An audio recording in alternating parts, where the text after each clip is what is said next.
साथियों, आज ही के दिन 9 साल पहले नरेंद्र मोदी जी हमारे देश के प्रधानमंत्री बने। 9 साल बाद आज कांग्रेस पार्टी प्रधानमंत्री जी से 9 सवाल पूछ रहे हैं। ये सवाल राहुल गांधी जी ने भारत जोड़ो यात्रा के समय पहले उठाया था, बार बार उठाते रहे, कोई जवाब नहीं आया सरकार की ओर से, प्रधानमंत्री की ओर से। और आज के दिन हम मजबूर हैं कि वही 9 सवाल हमें फिर से उठाना पड़ रहा है। और हम चाहते हैं कि इन 9 सवालों पर प्रधानमंत्री अपनी चुप्पी तोड़े। मैं ये 9 सवाल अब गिनूंगा, दोहराऊंगा और यही मांग करूंगा कि ये 9 सवालों पर प्रधानमंत्री अपनी चुप्पी तोड़े। पहला सवाल अर्थव्यवस्था से संबंधित है। हम लोग सब जानते हैं कि हमारी देश पीड़ित है महंगाई से, बढ़ती हुई बेरोजगारी से, नोटबंदी से, पहला नोटबंदी, दूसरा नोटबंदी, गलत तरीके से जीएसटी लागू होने के बाद जो एमएसएमई खत्म, और इसका पूरा और हमें देखने को मिल रहा है आर्थिक विषमताएं बढ़ती हैं, आर्थिक विषमताएं बढ़ती हैं। पहला है क्यों है प्रधानमंत्री देश में बेरोजगारी छू रही है, क्यों अमीर हो रहे हैं और गरीब हो रहे हैं, सार्वजनिक संपत्तियों को आप क्यों मित्रों को बेच रहे हैं, आर्थिक विषमताओं क्यों बढ़ रही हैं। तो ये पहला सवाल अर्थव्यवस्था से जुड़ा हुआ है और खास तौर से बढ़ती हुई आर्थिक विषमताओं के संबंध में है। दूसरा सवाल कृषि और किसान से संबंधित है, कृषि और किसान से जुड़ा हुआ है। ऐसा क्यों है प्रधानमंत्री जी कि पिछले 9 सालों में भी किसानों की आय 2 गुनी नहीं हुई है। ये उनका वादा था, ये वादा अभी तक पूरा नहीं हो पाया। 3 काले कृषि कानूनों को रद्द करते समय किसान संगठनों के साथ हुए समझौतों को अभी तक लागू क्यों नहीं किया गया है। एमएसपी की गारंटी क्यों नहीं दी गई है। इस पर बहुत लंबी चर्चा हुई है। पहले किसान संगठनों के साथ सरकार की बातचीत हुई, संसद में भी इस पर बहस हुई, ये काले कानून पारित हुए, उसके बाद मजबूरी से प्रधानमंत्री ने इसको वापस लेना पड़ा। तब के समय कुछ बातचीत हुई किसान संगठनों के साथ, और आज भी रद्द करते वक्त जो वादे किए गए थे, जो गारंटी दिए थे, आज तक वो पूरे नहीं हुए हैं।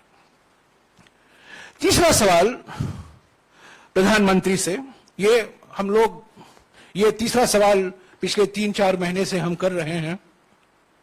खास तौर से मित्रवादी पूंजीवाद का मिसाल जो हमें देखने को मिल रहा है, रोज कुछ ना कुछ मोडानी कहानी जो हमें उसको अखबारों में, टीवी में, मीडिया में, कई माध्यमों से हमें जानकारी मिलती रहती है। ऐसा क्यों है प्रधानमंत्री कि अडानी को फायदा पहुंचाने के लिए एलआईसी और एसबीआई में जमा जनता के खून पसीनों की कमाई को दांव पर दिया गया है। भ्रष्टाचार को खत्म करने की बात करने वाले प्रधानमंत्री इस पर जवाब क्यों नहीं देते कि अडानी की फर्जी कंपनियों में, शेल कंपनियों में, फर्जी कंपनियों में 20,000 करोड़ रुपए किसके हैं। इस पर आप जानते हैं हमने 100 सवाल, हम अडानी के हैं कौन श्रृंखला में हमने 100 सवाल पूछे हैं, उसका एक भी जवाब नहीं आया है। और अभी ये प्रचार किया जा रहा है कि सुप्रीम कोर्ट से एक क्लीन चिट मिला है। ये बिल्कुल क्लीन चिट नहीं है, ये भी साबित हो गया है। और भी सवाल उठते हैं और खास तौर से ये फर्जी कंपनियों से जुड़े हुए हैं, और ये 20,000 करोड़ रुपया किसका है। चौथा सवाल भी राहुल जी ने बार बार भारत जोड़ो यात्रा के समय उठाया था, हमने भी उठाए हैं, बार बार हम उठाते रहते हैं। ये आंतरिक सुरक्षा से संबंधित है और खास तौर से चीन से जुड़ा हुआ है, जो 19 जून 2020 को प्रधानमंत्री ने चीन को क्लीन चिट दे दी। उसके वजह से हमें परेशानी भुगतनी पड़ी है और हमारा इस संबंध में सवाल है, ऐसा क्यों है प्रधानमंत्री जी कि चीन को लाल आंख दिखाने की बात करने वाले आप उसे उनको 2020 में क्लीन चिट दे दी, जबकि वो आज भी हमारी जमीन पर कब्जा करके बैठा है।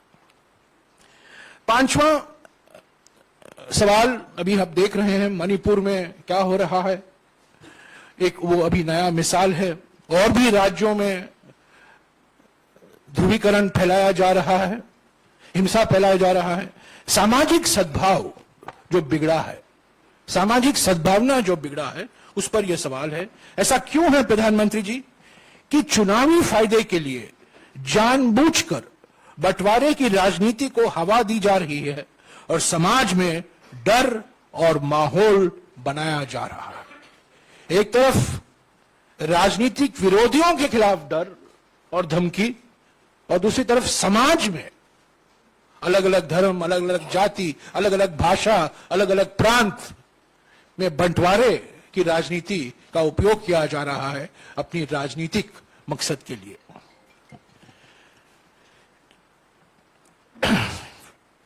छठा सवाल है हमारा सामाजिक न्याय से संदर्भ में। ऐसा क्यों है प्रधानमंत्री जी कि महिलाओं, आप देख रहे हैं जंतर मंतर में, ऐसा क्यों है कि महिलाओं, दलितों, आदिवासियों, ओबीसी और अल्पसंख्यकों के खिलाफ हो रहे अत्याचारों पर आप चुप रहते हैं? जाति जनगणना, कास्ट सेंसस, वो जाति जनगणना की मांग को क्यों नजरअंदाज किया जा रहा है? कांग्रेस अध्यक्ष मल्लिकार्जुन खड़गे जी ने प्रधानमंत्री को भी खत लिखा है, उसका भी जवाब नहीं आया। राहुल जी ने बार बार भारत जोड़ो यात्रा के समय इसकी मांग की। आप जानते हैं जब यूपीए की सरकार थी, हमने जाति जनगणना की थी, पर बहुत से कारणवश मैंने पहले आपको बताया है वो प्रकाशित नहीं हो पाया। और हमारी मांग है और अनेक विपक्ष पार्टियों की मांग है कि जाति जनगणना होना जरूरी है, पर यह अभी तक इस पर प्रधानमंत्री ने कुछ कहा नहीं है। लोकतांत्रिक संस्थाएं पर अगला सवाल है, ऐसा क्यों है प्रधानमंत्री कि विपक्षी दलों और नेताओं के खिलाफ बदले की भावना, प्रतिशोध की भावना से कार्रवाई की जा रही है?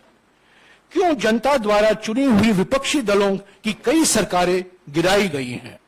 पिछले 9 सालों में संवैधानिक और लोकतांत्रिक संस्थाओं को क्यों कमजोर किया जा रहा है?